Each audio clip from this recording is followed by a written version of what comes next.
Hello friends, இன்னைக்கு இந்த வீடியோவில் யூஸ்ஃபுல்லான ஒரு ஃபீச்சரை பற்றி தான் பார்க்க போகிறோம். அது என்னன்னா, அதாவது நீங்கள் ஒரு வாட்ஸ்அப் சேட்லையோ இல்லை நீங்கள் எந்த ஒரு சோசியல் மீடியாலையோ ஜிபோர்டில் நீங்கள் ஒரு மெசேஜை டைப் பண்ணுறீங்க. டைப் பண்ணிட்டு இருக்கும்பொழுது இந்த சென்டென்ஸ் வேண்டாம், இந்த மெசேஜ் நம்மளுக்கு வேண்டாம் அப்படின்னு சொல்லிட்டு அந்த மெசேஜை டெலீட் பண்ணுறீங்க. டெலீட் பண்ணிவிட்டு அதுக்கப்புறமா வேறு மெசேஜ் டைப் பண்ணலாம்னு யோசிக்கும் பொழுது இல்லையே, அந்த பழைய மெசேஜ் இப்போ டெலீட் பண்ண அதே மெசேஜ் நம்மளுக்கு இருந்துட்டா போதும் அப்படின்னு நீங்கள் நினைக்கிறீங்க. ஆனால் டெலீட் பண்ணதை மறுபடியும் திருப்பி கொண்டு வர முடியாது, நீங்கள் மறுபடியும் டைப் பண்ணி ஆகணும் இல்லையா? ஆனால் ஜிபோர்டில் நீங்கள் டெலீட் பண்ணதை மறுபடியும் திருப்பி கொண்டு வரக்கூடிய ஃபியூச்சர் இருக்கு, நம்ம தான் யூஸ் பண்ணாம இருக்கும். அது எப்படிங்கிறத பார்ப்போம். நீங்க ஒரு பர்టిక్యులர் சேட்டை ஓபன் பண்ணிட்டு அதுல ஏதோ டைப் பண்ற இடத்துக்கு போய்க்கீங்க. நான் டைப் பண்ணேன், ஓகே நான் டைப் பண்ணிட்டேன். இப்போ டைப் பண்ணதுக்கு அப்புறமா இல்ல இந்த சென்டென்ஸ் வேண்டாம்னு நினைச்சிட்டு நான் டெலீட் பண்றேன்.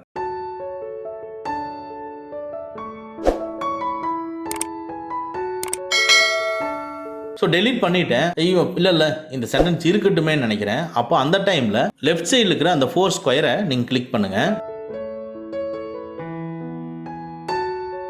கிளிக் பண்ணிட்டு கீழே வந்து பாத்தீங்கன்னா அன்டு சிம்பிள் இருக்கும். அன்டு சிம்பிளை கிளிக் பண்ணிக்கங்க. மேல பாருங்க அன்டு ரீடோ ரெண்டுமே வந்துருச்சு. ஸோ இப்போ நீங்க அன்டு கிளிக் பண்ணுங்க. இப்போ டெலீட் ஆனதெல்லாம் திரும்பி வரும். ஓகே வந்துருச்சு. ஆனா இப்போ நான் இல்ல எனக்கு மறுபடியும் வேண்டாம்னு நினைக்கிறேன். அப்ப ரீடோவை கிளிக் பண்ணுங்க. உடனே மறுபடியும் டெலீட் ஆகும். ஓகேங்களா? இனிமேல் நீங்க டைப் பண்ணும்போது இந்த ஃபீச்சரை யூஸ் பண்ணிக்கங்க. ஓகே ஃப்ரெண்ட்ஸ், அவ்வளவுதான். இந்த வீடியோ உங்களுக்கு பிடிச்சிருந்தா லைக் பண்ணுங்க, உங்க நண்பர்களுக்கு மறக்காம ஷேர் பண்ணுங்க.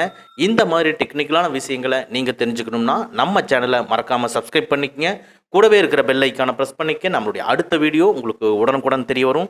Thank you friends, thank you very much. See you again next videos.